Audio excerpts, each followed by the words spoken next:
नमस्कार दोस्तों, आज के प्रोग्राम में सभी दर्शकों को हार्दिक स्वागत करता हूं। आज का अपना टॉपिक है मेहनत रंग लाती है। जी हाँ दोस्तों, इस प्रोग्राम में छोटी सी कहानी होगा जिसमें आपको बहुत बड़ी सीख मिलेगा। जिंदगी में हर मोड़ हमारी मर्जी से नहीं होता है। जिंदगी में हर मोड़ हमारी मर्जी से नहीं होता है। कभी समय रास्ता चुनता है और कभी हालात मंजिल बदल देते हैं। जी हाँ दोस्तों,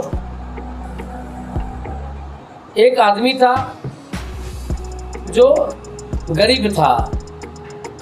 जंगल से लकड़ी काटने जाता था और लकड़ी काट के शहर में उसको बेचता था।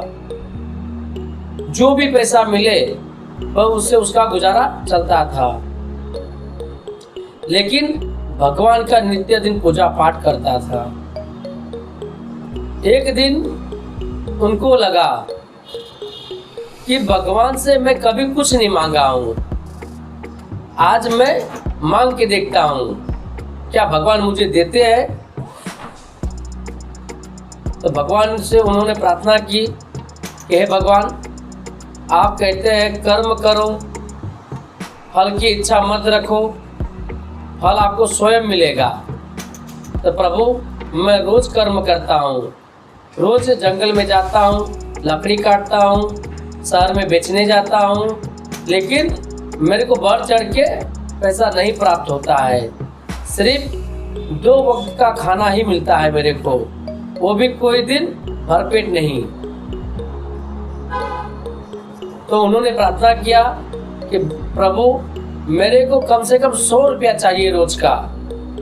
100 रुपया मैं कमाने लगूंगा तो मेरी जिंदगी बहुत बढ़िया से चलेगी। दूसरे दिन जंगल में गया, लकड़ी काटा और शहर में बेचने गया। उस दिन 100 रुपये कमाई हुआ तो आदमी खुश हो जाता है। रोज जंगल में जाता, लकड़ी काटता, रोज 100 रुपया मिलने लगा उनको। तो उसकी जिंदगी एक खुशहाल जिंदगी में बदल गया।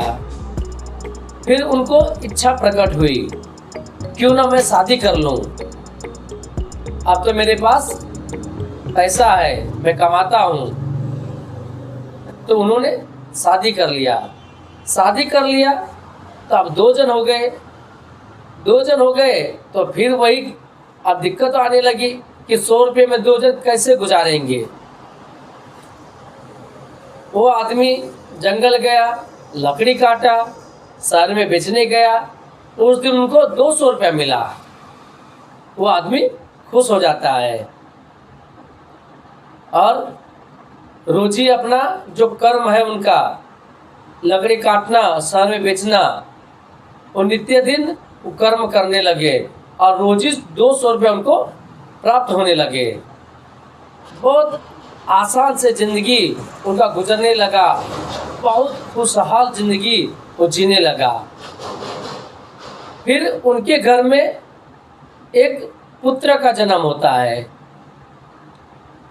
फिर वही समस्या कि पहले 2 जन थे और 3 जन हो गए। फिर उनको चिंता सताने लगी कि अब क्या होगा। फिर जंगल में गया, लकड़ी काटा, शहर में बेचने गया, तो उस दिन उनको 300 प्राप्त हुआ। वो और खुश हो गया। तो उनको ऐसा लगने लगा कि अब मैं तरक्की कर रहा हूँ। भगवान से उन्होंने प्रार्थना किया कि प्रभु, मैंने आपसे सिर्फ 100 रुपया मांगा, तो आज मैं 300 रुपये कमा रहा हूँ, ऐसा कैसे।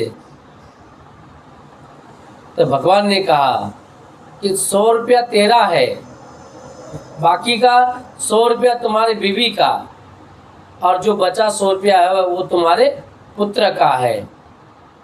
यानी कि इस संसार में जो भी आया है वो अपना कर्म का अपना ही वो खा रहा है, कोई किसी पे एहसान नहीं कर रहा है। दोस्तों, मेरा कहने का भावार्थ यही है कि आप भले अकेले कमाने वाले हो, लेकिन आपके पास जितना डिपेंड होगा, जितना लोग आश्रित होगा, उतना पैसा आप कमा लोगे। तो आप सबसे मैं हाथ जोड़ के विनती करता हूँ, जिस व्यक्ति के पास माँ बाप है तो माँ बाप को अपने साथ रखिए।